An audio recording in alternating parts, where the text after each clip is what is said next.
Welcome to the Disrupt Now podcast, episode 74. What makes people excited is progress. You don't have to be at the goal yet to feel alive again. You have to be progress. Just do right. Right may not be expedient. It may not be profitable, but it will satisfy your soul. What matters most is finding your inner purpose.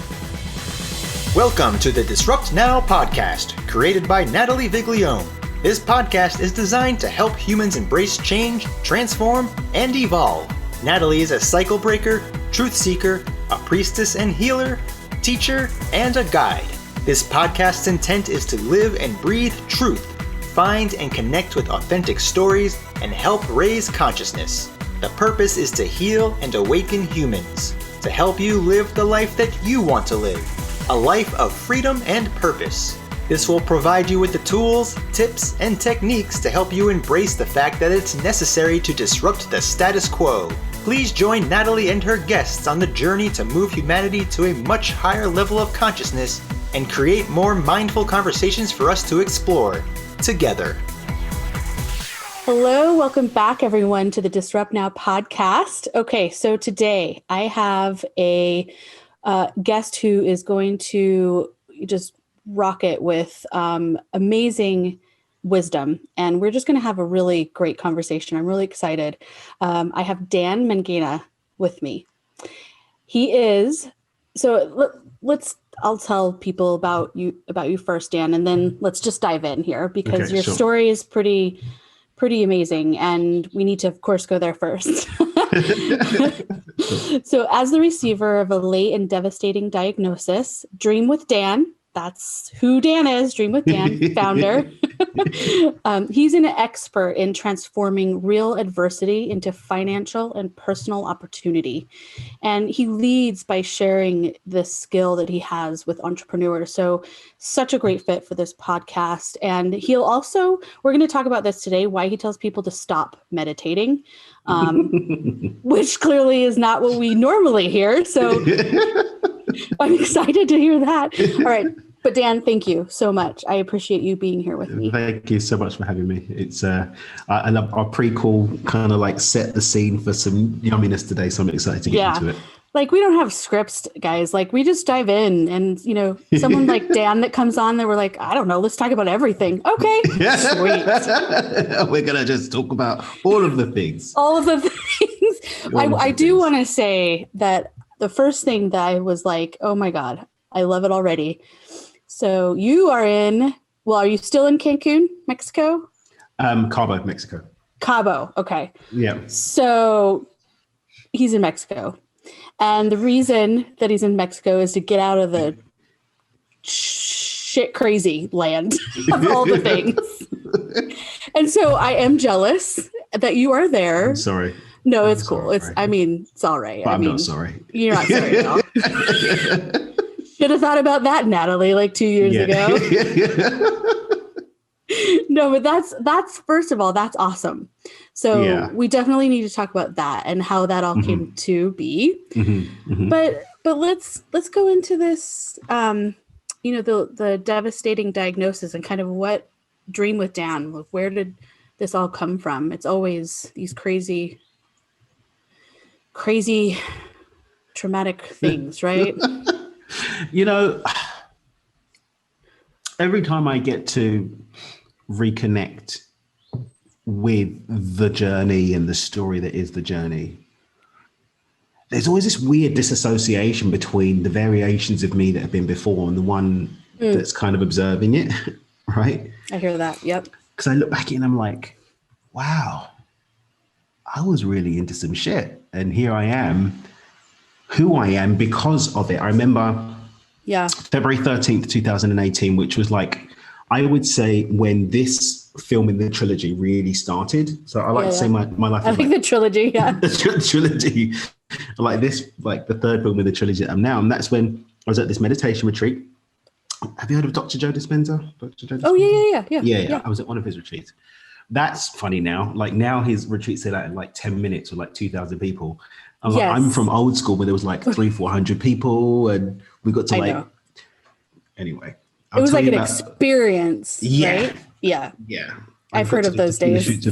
Tequila shots of him once. That was a funny story. That's awesome. But, so I'm at this event, and the event itself was a bit of a weird one for me. The relationship I was coming out of at the time, she came along because she's like, why is this guy running off to America every couple of weeks and then coming back with these people that he keeps telling how much he loves on WhatsApp? I don't really know what's going on. So she kind of came along to see what's going on, which I can understand. I kind of get it. And observer. But what actually ended up happening was whenever we came out of meditation session, she was by the door, so I never got the chance to kind of drop in during the course of the week. Interesting. So the event had finished. It was okay, but I've been used to kind of being able to shut off from everything and just sort of just dive in. But now it's like, hey, what's going on? And dinner time in the evenings. She was like, who's that person? Why are you talking to that person for so long? And it's like, all right, cool, whatever. So anyway, the event had finished, and this was the morning after the event. And what has tended to happen, and the ones I've been to, is the morning after, the morning everyone's going home, we go out and everybody just does a random sort of morning walking meditation together. So there's still a few hundred of us out, or a few thousand now. So it's Santa Fe, New Mexico in February. So it was very, very cold. I had long johns, 3-4 layers, hot pocket figures activated in there and in my gloves. And I'm doing this walking meditation, but I had no expectation of anything because I was like, the week's done. Didn't really sort of drop in that much. Yeah. And I think that's why I just got knocked for 6 by the experience I had in this meditation. Because as I'm walking through, I go, boom, I had this vision, this visceral vision of exactly what my life would look like if I kind of stopped half-arsing it, which is what I was in the transition into what I do now. Yeah. So I'd made the choice. I was definitely going to close down my consulting business. And I was kind of winding things down. I wasn't taking any new clients on. I wasn't taking any new jobs. I was just kind of servicing the stuff that I had in and sort of squirreling money away for me to go and do what I'm doing. And after that experience, I was like, wow, I can't wait anymore. I have to do this now. And the other really powerful thing that happened in that experience was that I understood that every single thing that had happened in the movies before led me to the point where I got to witness exactly what my life was going to be. And even though there's infinite possibility and there's a million different ways that it could have happened, this is the way that it did happen. And instead of me being grateful for the bits that I did like and the other bits, putting them under the carpet and kind of oh, I've transcended it so I can accept it, I was really freaking grateful for it. Yep. And that included, looking at my life and saying there's nothing more for me to give. I might as well kill myself because I actually got nothing more to contribute. I'm just a burden. And only not doing it because I didn't want to fail at something else. It includes, losing 2 multi-million-pound fortunes by the age of 24. It includes another funny story that I've actually never spoken about on a podcast before, when I got kidnapped and held for ransom, which was another funny story. Yeah, what? that was a rando story that we may get into today. But every single one of these events led to the culmination of this point in time. Because, we sometimes the gratitude thing has got a lot of hype, right? Oh, grateful totally. Gang. Yeah, grateful gang, gratitude gang, do your gratitude journal. But when you can look at a piece of shit experience and actually see the light behind it, that's real gratitude. Anyone can be grateful for something that's cool. Oh, I'm so grateful for the good things in my life. But when you're able to look at the shit and transcend the shittiness of it and be grateful for it, that's where the magic is. And that, I would say, was the point in my journey. Because, that whole sort of 2008 period where the suicide was there, and that was the journey that I was on. Because Beyond Intention actually started off because I wanted to work out what was wrong with my manifesting, what had gone wrong, why had it gone so wrong that for the second time I'd lost a multi-million-pound fortune in this messy, ugly way, when everything looked like it was working. I thought I cracked the code of manifestation. I worked it out. I'm so clever. Oh, look at me. And it gone to shit. And my purpose in working out what had gone wrong wasn't so that I could try again with making it work, so I could succeed at suicide. That was my intention. I'm going to crack what's wrong with my manifesting so that I can successfully commit suicide? Because if I try and do it now, I might fail, and I don't want to be a failure at something else. So although that was the start of the journey, the actual transition into the Dan Mangena in front of you today was actually that point where I was able to be grateful for all of the crap that led to that opportunity to see what my life could look like if I just dived in and went 100%. Right. That's, I love that, looking at the light behind all of the shit. That is true gratitude. Because I have to admit, I am so tired of hearing, just be grateful. I'm like, oh my God, stop with the bullshit. Because it's just, everyone's on this wagon. It's like a wagon. Everyone's jumping in and they're like, I don't really know what it means, but it looks fun. It looks like everything. But the truth is like real gratitude. Real gratitude. So this happens. Okay. And we definitely have to go back to this kidnapping thing. You cannot drop that and not. But it's like these events, these traumatic, crazy things. And all of a sudden you have this wave over you, which I got chills actually when you said that. So resonating on that level of what that was for you. What happened after that? Like, where do you step forward after you have this wave of like, holy shit? I'm assuming that there was this relationship that had to change. Yeah, that didn't last. That didn't last very long after that. So we got to so we had to fly back to England. And I came off the walking meditation, and she tried to like have this argument about something. I'm just like, dude, do you not understand where I am right now? I'm on cloud 9. This isn't going to work right now. And different planets. I was just like, by the way, things might be a bit tight for a little bit. I've decided I'm completely closing down everything, and I'm going to go and teach beyond intention around the world. Okay. Okay, bye. So that was it. I literally took down the website, shut down the email addresses. So I sent an apology, like, sorry, I'm not going to be able to finish your job. Here's a refund. Sorry. Here's a refund. Looked at what I had left, and I was like, okay, let's go. Let's do it. We were in the middle of buying our house.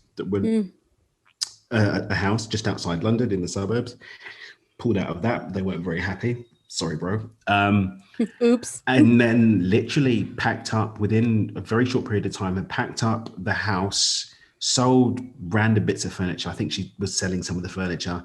What was left went in my brother's garage. Everything went in a suitcase for me, a suit carrier, and a backpack, and just went for it. Started setting up dates and said, look, I'm going to be here at this time. I'm renting space. I'd love to talk about Beyond Intention. And I just started doing these free workshops all over the world. Wow. And then sooner or later, that transitioned into people saying, hey, we heard about this Beyond Intention stuff that you were talking about. Would love to have you here. We've got 50 people in a room. We've got 100 people in a room. We've got 20 people in a room. And even when there was 3 people in the room, I'd still pack up. If I had to go there by bus, train, plane, boat, I would just go and go and go. And then I had this beautiful experience where I did about 6 weeks playing The Surrender Experiment. Have you read Michael Singer's book, The Surrender Experiment? No. It's a really, really great book. So basically what he tells the story of him setting a singular intention of surrendering to the flow of life and just doing whatever the universe has for him to do. Yes, I know. Okay, yeah. Yeah, you may have heard. He has another book called The Untethered Soul, which is more the philosophy. He's got this beautiful spiritual center down in Florida. The Untethered Soul is more like what he'd learned on his journey through his gurus and stuff and his path of meditation. But The Untethered Soul is actually his story, and it's a beautiful, beautiful book. I was like, I'm going to see what this looks like. And so for this time, I think more like 7 weeks, I literally made no plans. It was just me, my backpack, my suitcase, and my suit carrier. And I would see what happened. Who would send me a message or send me an email and say, hey, we want you here. And I would go there, and I wouldn't know where I was going to stay. I wouldn't know what was going to happen with anything. And it was just this amazing thing of synchronicities where one of the funny stories, I got invited up to co-facilitate an event with two beautiful women. One does equus therapy with horses. Another one does this beautiful work with meditation and being in the heart. And we created this day where I was going to teach them beyond intention. Diane did some work with equus therapy with the horses, and the attendees got to do stuff with horses. And then we went and did this ropes course and just stayed in our heart doing these really 20, 30 foot up in the air ropes courses things with it was just great the whole day. So I went up and I stayed at 1414 Multiversity because I've never been there before in California. So I stayed one night there. And that was the only plan I had. The next morning, got picked up. There's my suitcase, backpack, suit carrier.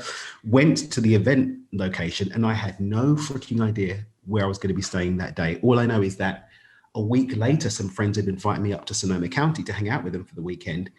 And for that week, I didn't know what was going on. And it was just this thing of not making any plans and just seeing what the hell shows up. And you just develop this level of trust with the universe because the synchronicity of events was crazy. Diane was like, hey, it would mean the world to me if you let me deliver some therapy for you one-on-one tomorrow. You can stay at my place today. Cool. One of the attendees was like, hey, I'd love to talk to you. Where are you going? Can I give you a ride? He gives me a ride up to Diane. She had to leave early. Diana's got this, her whole family's there. They've got this beautiful spaghetti bolognese meal. I got this lovely meal and they made me the thing. And then the next day I got to like hang out with her 14-year-old son, and he like says, Mum, would it be okay if I asked Dan if he could stay with us a little bit longer? So they were like begging me to like stay in the house with them, and it was beautiful. She took me up to like Santa Cruz, and I've never been up there, and got to do all this really cool stuff in Northern California, part of the country I hadn't really explored properly. Right. It was so great. And then when it's time to get from Scotts Valley, San Jose, up to Sonoma County, which is, north of the bridge. Yeah. I'm like, way north of San Francisco. Way north.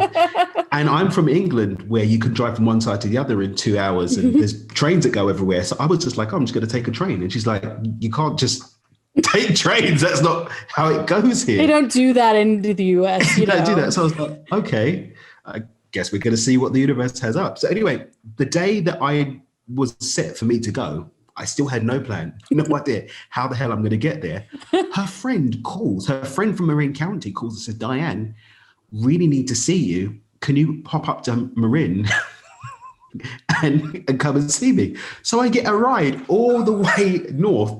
Then get this, the Starbucks that her friend wants to meet her at is across the street from this direct train line that goes all the way to exactly the station that I needed to get to. Everything actually just synced up perfectly. I get a ride, shit.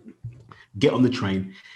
And then even coming back from there, like a friend who's now a friend who I knew from a Facebook group, I was like, oh yeah, I'm here. Oh my God, you're 15 minutes from me. We have to hang out. She ends up giving me like a lift to go and get a train back to San Francisco. It was, everything just clicked. Click, click, click, click, click, click, click, click, click. And I just learned to develop this level of trust, this relationship with the universe that followed through into my journey to continuing to go deeper and deeper and deeper into the life that I live now. But that year was very transformational for me. I did a lot of deep work over that summer. Obviously that relationship's not here now, somewhere else, and I've got a kid with someone else, so that sort of thing. But it all came from really just trusting that the path that I'm on, even if it looks a bit weird, is the right one for me. Oh my God. That's flow. Yeah. That's flow. And that is what we have gotten away from. Almost totally, except I feel, and let me know what your thoughts are, but what you experienced is what we could experience at any moment in our lives if we just let go. Just let go. And so beyond intention, like what is beyond intention? Beyond intention, simply put, is 4 steps that we can go through in order to establish a level of conscious direction of our choices, and through that, the outcomes that show up in our life. And the 4 steps are accept, clear, gratitude, and listen. And each one of those steps is like a whole part of my journey, like a whole section of a movie in the trilogy. Yes, yes. And it continues to evolve to this day. You know, I read a book about a year ago by this woman who I met 3 years ago. And she told me about her book. And I said, oh, yeah, got it. And it's been on my Kindle and I sat and read it around shame. And that just unlocked a whole other level of depth of accept. You know, I continue to deepen my spiritual practice and work with teachers and mystics and gurus continually. That continues to deepen my clearing and my real connection to the present moment. You know, step 3, gratitude, which really is about expectation, because expectation is a positive and not so positive aspect. Fear is expectation. Faith is expectation, just one we want and one we don't want. Gratitude is about connecting positively to an expectation. A positive expectation is something that hasn't happened yet. And that deepens through trust. So as my relationship to God, to the universe deepens and I develop more trust, my ability to be connected positively to more seemingly improbable outcomes deepens. And then listen, that's just remembering more and more how human I am, taking with grace the experiences that remind me of my humanity, and that I'm not going to be switched on all the time. Exactly. Right? Nobody's switched on all the time. We haven't ascended into pillars of light that have gone into the ethers. We're human, and that humanity means that we're always going to come off course. And so continue to have grace for myself, continue to be compassionate with myself, continuing to deepen my own self-love has empowered me with the step listen. But those 4 steps are about, number 1, primarily with acceptance. I'm the author and creator of my life. Everything that's shown up has been a matter of choice, conscious or unconscious. Everything that will show up will be the effect of the causation of choice, conscious or unconscious. Clear is about remembering that there's no truth outside of the now. Everything else is just a projection. I like to say time is memories, now, and expectation. Exactly. Now is all that's real. So if I'm here, then I can create. So clear is about practically letting go of the things pulling me out of the now. Gratitude, as I said, creating a positive space of expectation to the outcome and front running the gratitude for it before it's shown up. And then listen is just thinking and feeling with awareness. Where am I now in relationship to what I want to create? Am I off course? Okay, let's get back on course. Am I on course? Let me celebrate that. And that's a cycle that we continue to work through until our outcome shows up. And then we move on to the next one. Exactly. Now that's hugely important to the journey that you went on, where everything just works out. Mm-hmm. How fucking beautiful is that? Like that, you know, you're just like, just stepping along and it just comes. And it's just like, you know, I have this whole image as when you were talking, it's like the universe is literally putting like lily pads under your feet as you're just like, la, la, la, la. Literally. Yeah. Literally. Yeah. So, I mean, okay. So what a stark difference, you know, from where you had been. Mm-hmm. And like you said, it's hard to, I mean, I have the same experience. It's hard to even look at that person at that time from you're like, who the hell, what? Wow. Like I'm, you know, such a different human sitting in front of you right now. Right. So what do you think for you, what was the most missing element? Because, you know, I know spiritual and business, like we do not put these things together, but imagine if we did, like, how would that change the world? So for you, what do you like when you think about this picture and this trilogy up to now, what was that big gap? Because there's clearly a huge difference in the experiences, big difference. So my work now is beyond intention and alignment. So my book, Stepping Beyond Intention, really, it goes through the story of where Beyond Intention came from, what the steps are, how to apply them and how to use it. But then it brings in this idea, this philosophy I've got called the flow funnel. And what the flow funnel does is it invites us to look at the fact that reality is not one-dimensional. And this is where the stop meditating thing comes in, right? Because, you know, before I was like, my brain, my ability to believe something was going to happen was just, I hadn't seen enough life yet. I was 19 years old when I first set on to business, 20 when I had my first million. I hadn't had enough experience to have fears and doubts about things going wrong. I'd only had wins. And so the work, I mean, I got into mindset and spirituality and stuff quite young. I was about 16, 17 when I got into this world. So all I had was all this positive input and positive experiences. I hadn't been tried and tested by the fire of life. And so my ability to front run an experience and to visualize it and to see it as done was easy because it hadn't had any adversity to meet it.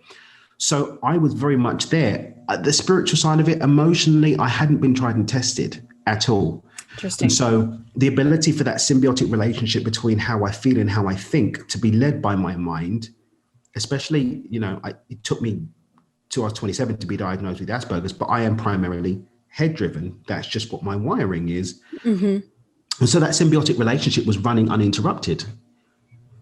But I didn't have my shit together in terms of the strategic, in terms of having the right guidance, in terms of having the experience, in terms of having the right paperwork together, which is what, all of my struggles came down to, having the word investment instead of the word loan on paperwork. And if I'd had enough experience or had the right guidance or had the right lawyers, then I would have known, oh shit, you need to have a license to do that. You need to have a license to do that. And you can't do that without those words. So the practical piece, the correct actions weren't there, even though I had everything else. So as I went on my journey and I deepened my relationship with my mind, I deepened relationship with my heart, I deepened my relationship with spirit, and then saw, I was blaming people, but really it's because I hadn't taken the right actions. So our emotional space, our connection with spirit, our mental space, our connection with our vision, and our physical space, our connection with our environment, all come together to create our outcomes. The biggest difference between then and now is I know that all of these things must be on the table, and I honor the role that each of these play. It's not just about how hard you pray or how powerful a meditation or a yoga stance you've got. It doesn't matter how great a book you've read and how positive you are. Doesn't freaking matter how great the strategy is for your business. If emotionally you're not able to hold it, if in your mind you're still holding narratives of unworthiness or lack, or you still got a glass ceiling, if strategically you don't have the pieces together or the right team, or you don't have a product that people want or a service that people are interested in, you're not going to have success. All of it has to come together. Right. And so universe comes along and says, we're going to teach Dan not once, but twice. let me just punch you down. Here you go, mate. We tried before, so we're gonna run this one again. Yeah. One more time. Exactly. And it's like humbling, I've been humbled in the past few years. And, I realized, like, when you think about, like, you were just manifesting, like, abundant, like, boom, done. Yes. Boom, done. And there wasn't any until one day there was. Yeah. But you can just keep rolling in that. But that doesn't mean you're conscious. That doesn't mean there's clarity, right? Like, that's a whole other piece to the whole puzzle. I love Tony Robbins' model. I don't know if it's his model, but he's where I heard it from, of unconscious incompetence to unconscious competence. Yes. And that we go from not knowing what we don't know to knowing what we don't know to knowing it, and then to not even needing to know what we know, right? Right. And for me, the thing that I found on my journey was that I got all the way to knowing that consciously doing things and then dropping the ball, and arrogance kicks in, right? And ego kicks in. Oh, look at me, I'm so badass. There's the funny story about when I was like, I'd like some ice cream. And then literally, like, within an hour, someone said, hey, like, I'm coming over. Do you want some ice cream? Like, the most random thing is, like, not even like a thing that he should be asking. It's like a grown-ass man, hey, do you want some ice cream? It's hot outside. It's like, good grown-ass man. But yay. So things like this kind of, and there was no adversity. So because there was no adversity, it's like, oh yeah, just run with it. And so I accidentally then went from conscious competence back to unconscious incompetence because ego and arrogance pulled me into that. And then I woke up one day and everything's gone. And so it was a journey now into not even seeking necessarily unconscious competence, but maintaining a conscious relationship with the level of competence that I have. And that, again, is where step 4 beyond intention comes in. Not allowing myself to sort of go back there. Am I doing that from fear? Maybe to some extent, but I'd rather stay consciously competent. There are aspects of the conscious competence process that I've allowed to be unconscious and just become a pattern part of my experience, but I still maintain a level of conscious awareness with it. Yeah. That's where I've been. Right. Well, and that's where that gratitude component comes in, because even let's just say adversity comes into the picture. Mm-hmm. You're like, oh, well, let me say this fucking sucks first. And then get over that moment and be like, but you know what? I understand why this is here. Yeah. So let's just flow into this and have patience. And sometimes I don't even understand why it's here, but I understand that at this level of consciousness, I don't see enough of the playing field to be able to say why it's here. And ultimately, whether it's for my good or not is going to evolve from how I connect with it now. Right. If I decide that it's not for my good, guess what?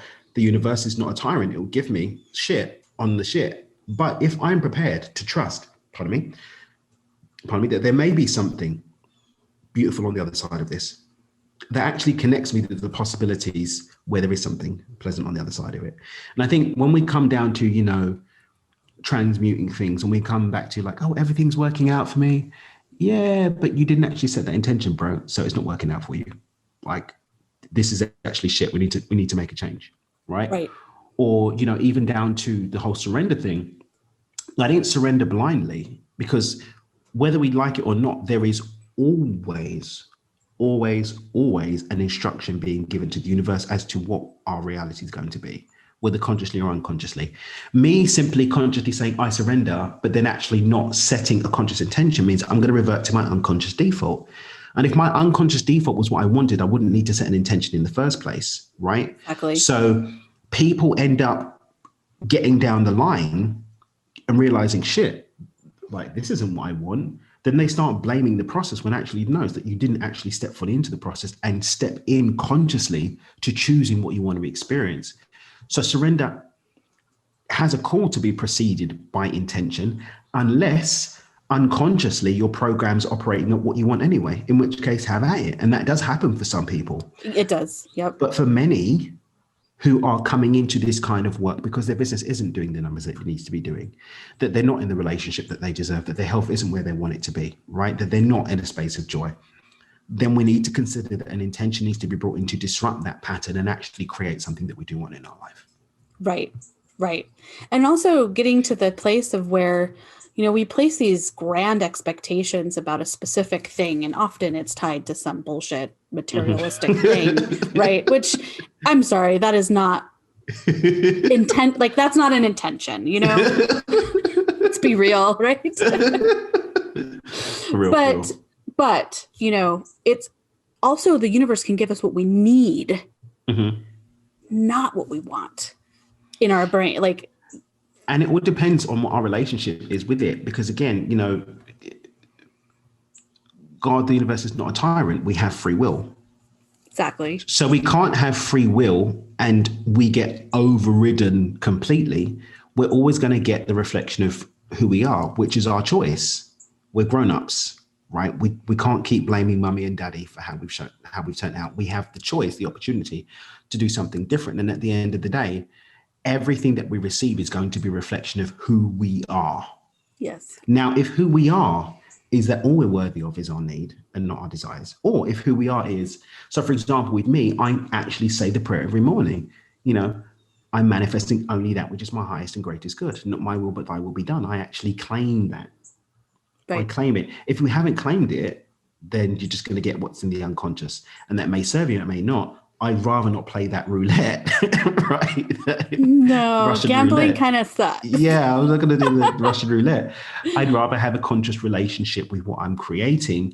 And from that space of consciousness, make the choice. I'd like what I need over what I want. I'd like my desires to be bathed in the loving light of divine wisdom, so that when what I'm going for doesn't serve me, it fades away. And I can celebrate with gratitude what fades away, knowing that, shit, plot twist, guess that wasn't on the cards for me. Let's see what comes up instead. There's a principle in reality transferring that's a modality that I'm a certified instructor for, called the advantage principle. And what it is that you constantly claim advantage no matter what turns up. In reality transurfing, when things go wrong, and what we intended, we actually celebrate because it means something even better is coming. It's like, that didn't work out. Fuck yeah, what's going to come up instead? Like, this is going to be good. Oh, damn, what's it going to be? So, yeah, I would say I'd invite everyone, just remember that the universe, God, source is not a tyrant. Oh my God. Can we say that with like, I'm going to have Mark put like a booming effect on that. The universe, God, source is not a tyrant. The universe, God, source is not a tyrant. Oh my God. You know, that's the other thing. You know, I realize that we're living in a complete inversion of truth, because all of this sacred wisdom was stripped away, and you must fear, you know, God is going to smite you if you what? Say what? No wonder this world is so ridiculous. You know, I mean, people are scared of everything and feel like they're born with sins, and they have just, you know, what? We're born beautiful beings. Like that's like a whole other thing. But anyway, I love that and just needed to emphasize that point. So everyone, please rewind that and listen to it like 3 times. I mean, like, it's so easy for us to get into the blame game, right? Yeah. Blaming Dante's creation of the devil when really it's just our choice. Right. Blaming our past life or our spirit guides for not giving us a heads up. Dude, you made the choice. Quit pitching. Right. Like all of this running away from responsibility, which is, you know, again, beyond intention. The foundation of it is not running away from the responsibility that we have as the author and creator of our lives. Exactly. And this goes into every facet of our life. I mean, our health, our businesses or careers or whatever. It's literally every avenue. And you can see how so many have gotten so far off the path that you're right. I mean, this is where, you know, take a pill, get $1 million overnight. This whole system of like fixing everything in 24 hours came into play, which, as we know, is complete crap. and it's from a place of lack. It is. You know, I don't wake up in the middle of the night saying, "Oh shit, I need the sun to rise now." Why isn't the sun risen yet? No, it's nighttime. I don't panic about that. I know the sun's going to rise. We come from a place of fear, chasing after things that we need now, because ultimately we don't believe it's going to come, or we don't believe that we're going to be okay without it, which again is lack and fear. When we move out of that and into trust, then we can be okay with things taking the time that they're going to take and not fretting over it. Right. And does time even really exist? It's memories of the past, the present moment, and expectations of the future. That's all it is. Totally it. You know, we as humans created this complex linear time frame, and it's like not real. It's just a way to keep track of shit. Right? Sure. I mean, like time as a human construct is not even based on nature. That's why we have leap years and gap years and 365, and we have to do the clock thing. Yep. Whereas the ancients used natural time. They used the cycles of the moon, the cycles of the stars, which aren't always exactly what they're going to be. 24 hours. Oh, let's do that. It's like, no, it's whatever it is. It's now a clock. Exactly. That's now o'clock. I love that. It will happen at now o'clock. Now o'clock. When are you coming? Now. You're here? I'm there now. like what? All right. So now this conversation kind of goes into, like, I love that beyond intention, because it's, you know, it is true. It is beyond just having an intention. You can, you know, that's so small when you really think about like the bigger picture. But when you're in that space of not being in alignment with purpose, with your soul, with flow, that's where the crazy shit happens. I.e., we're going to go back to it. Kidnapping. So what Like, that's just one more like thing I know you haven't talked about on a podcast. Yeah. So thank you for doing that here. We can have it here. So basically, some young men thought that there'd be some financial benefit to holding me captive and maybe getting some money for it. So I made and lost the first bit of money, but people didn't believe that I'd lost all of the money. And it kind of got, I don't even know how these guys even found out that I existed, but they like set up a fake meeting that they wanted to talk to me about some musical artist or some shit like that. I can't remember exactly how it went, but we're meant to be going to this meeting and they're like, oh, we just need to stop off at this house and collect my business partner and get in the house.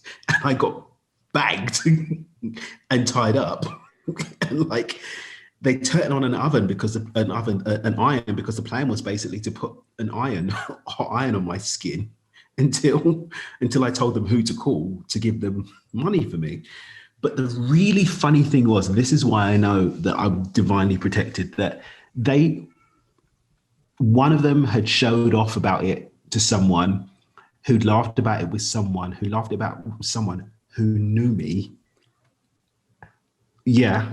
And was like, no, that's a good guy. I'm not going to let that happen to this guy, who called some scarier people than these people that he knew to say, you better let him go. Otherwise, we're going to come and kick the door down and you guys won't make it till the morning.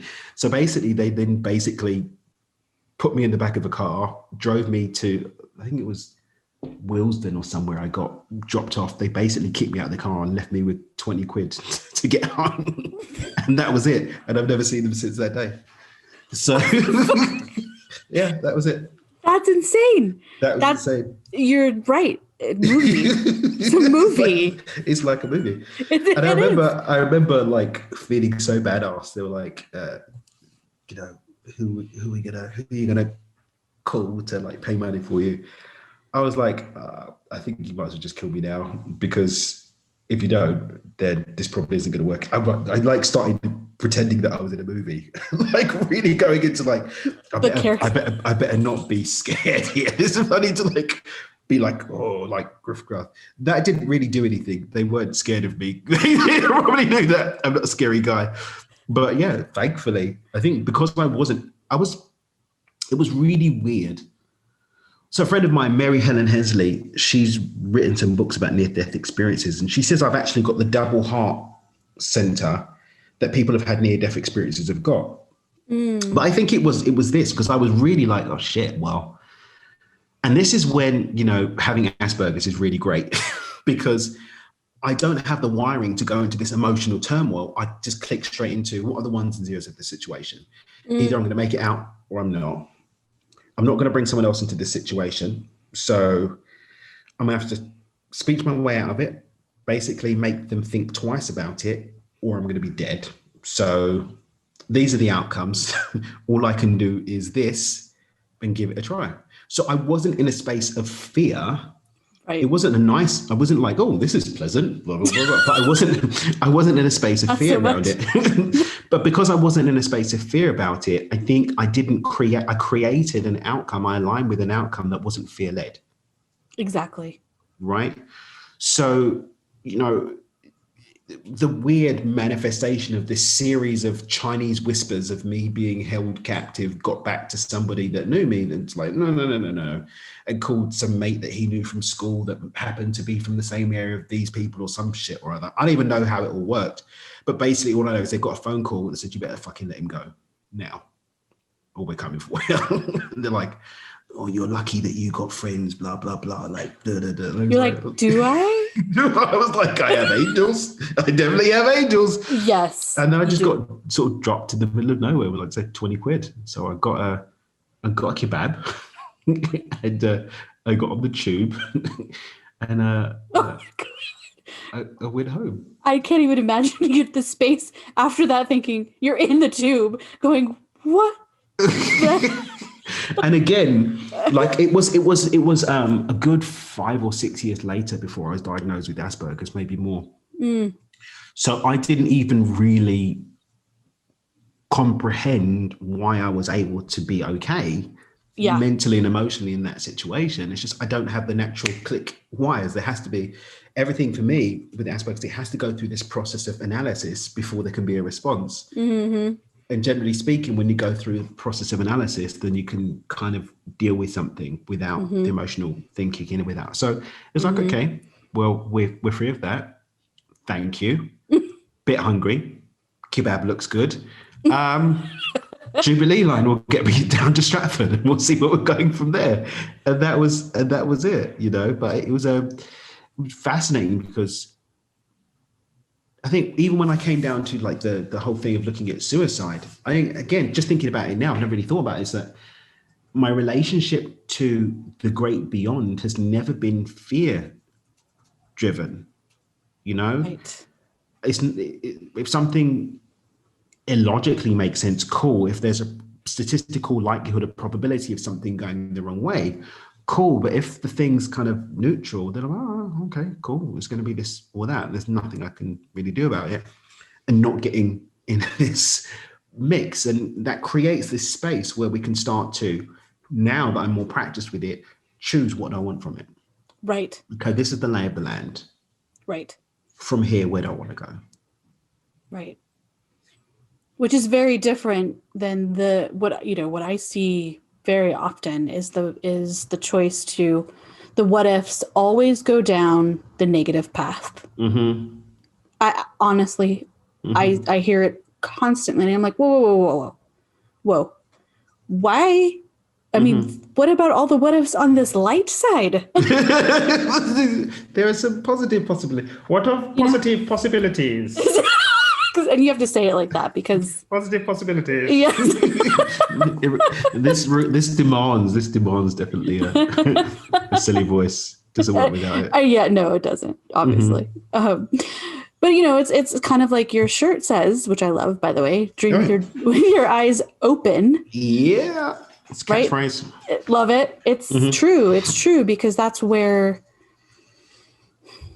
Again, that's this beyond intention comes in, right? So, okay, so now you're in Mexico.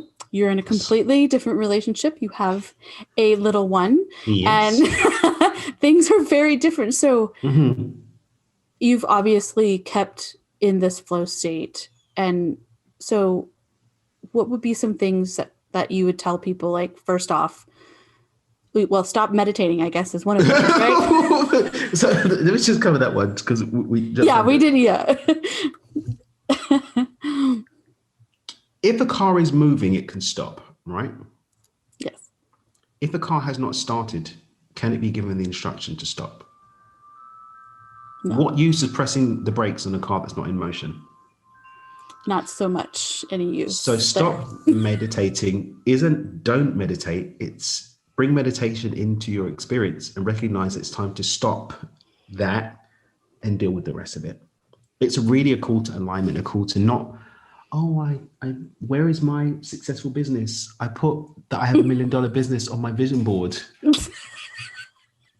And I've got the check from the universe for my $1 million for this month, but it's not in my bank account. What's happened? Hello? I did my abundance meditation every day. Did you speak to any clients? Why do I need to speak to clients? I did my abundance meditation. Isn't the universe going to bring me, what are clients? I just want $1 million. Wait. I'm sorry. I have to work? You can't even manifest winning the lottery unless you go through the process of actually moving through time and space and buying a lottery ticket. Right. Yes. And your lottery winnings can't be enjoyed unless you move through time and space, cash the winning check, and actually enjoy the money. We lose sight of the physical aspect. Yes. And so that's where stop meditating comes in. Like, roll up the mat and go do some shit. Okay? Go make some sales calls. Okay? Go do some prospecting. Go actually have a product or service that people want. Because like reality works on the basis of cause and effect. One of my teachers, one of my mentors, David Nagel, like pushes this. It's like cause and effect. Money is not a cause, it's an effect. So the causation of the effect of money is an exchange of value with others. All money comes through other people. If I'm not actually creating a space of opportunity for me to exchange value with others, it doesn't matter what the fuck I've got on my vision board. It's not showing up for me because I haven't facilitated my prayer being answered. It's the same with a relationship. oh, you know, I've designed, he's got Channing Tatum's abs, Tay Diggs's arms, The Rock's tattoos, and that porn star's penis. Like, I've got everything. Like, I've got on my vision board. I've chopped him up. He's so handsome, beautiful. And then all that you do is sit around watching Netflix all day, eating Cheetos. Like, how the fuck is your prayer going to be answered? Like, people call, like, no, sorry, I'm waiting for Channing Tatum's abs. Like, sorry. It's just coming to me. Yeah, it's coming to me. You know, yes. Like, get off your butt. Like, stop meditating. I love it. You know, I mean, it sounds so like that's so simple, but no. No, it's not. No, we have not even gotten there as a humanity. No, we're not. And the thing is, the more that we're getting hyped on this mindfulness and shamanic, I went and did another sacred plant medicine journey, and I'm not shitting on plant medicine. But there are so many people that are refusing to go and get some real therapy about shit that's happened to them, or go and do some real healing and facing their shadows because, I did ayahuasca and Mama Aya said that I'm whole. Yeah, but have you processed that? Have you had an integration? What does that even mean? Right. Like, have you done that? Like, we're losing sight of the fact that physical reality requires us to move through time and space in order to engage with aspects of physical reality. I can close my eyes and see myself in the vision of splendor of me being the king of Timbuktu 2, unless I'm doing something in physical reality that matches that. That's where the experience is going to sit. Now, if we are happy for our experience to just sit in non-physical form, cool. But we're in physical form in order to have physical experiences. And if we're just living in the virtual reality of our mind movie and not in the real life of our world, what's the freaking point? Absolutely. This is something that I keep saying. This goes down to healing too, because I'm on a healing journey. And, you know, I am really tired of healers coming along being like, all you need is some energy work. And it's like, no, you do not detox chemicals out of your body via just thinking about it. Like, there's a physic, we got to do both. It's got to follow on from it. Exactly. And, you know, the spiritual work, the meditation, the prayer, the healing, you know, if you're going to go and deal with the plants and all the stuff, that creates a landscape for us to change our thoughts, which is going to change the chemicals and the hormones running through our body. It's going to change the neural pathway. It's going to change our habits. It's going to change our experience. So it sets the landscape. But I can till the soil as much as I want. If I don't plant any seeds and tend to them next harvest, there's not going to be anything to harvest. We're going to be hungry. Exactly. Right. And if we're just doing the spiritual aspect of it, just talking to spirit and then going back to sleep and not doing anything, it's like tilling the soil, not planting any seeds, and then wondering why there's nothing to take to market.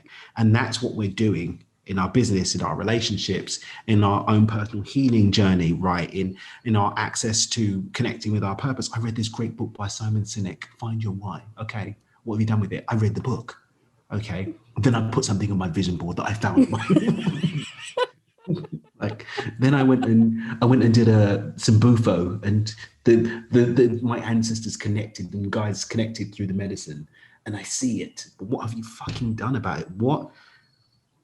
Insanity is doing the same thing and expecting a different result, but we can't do things differently and get the same. If we're not doing something different, then nothing's going to change. And that's what we inadvertently end up doing, just keeping things the freaking same and not doing anything different, and then wondering why. That's what we get.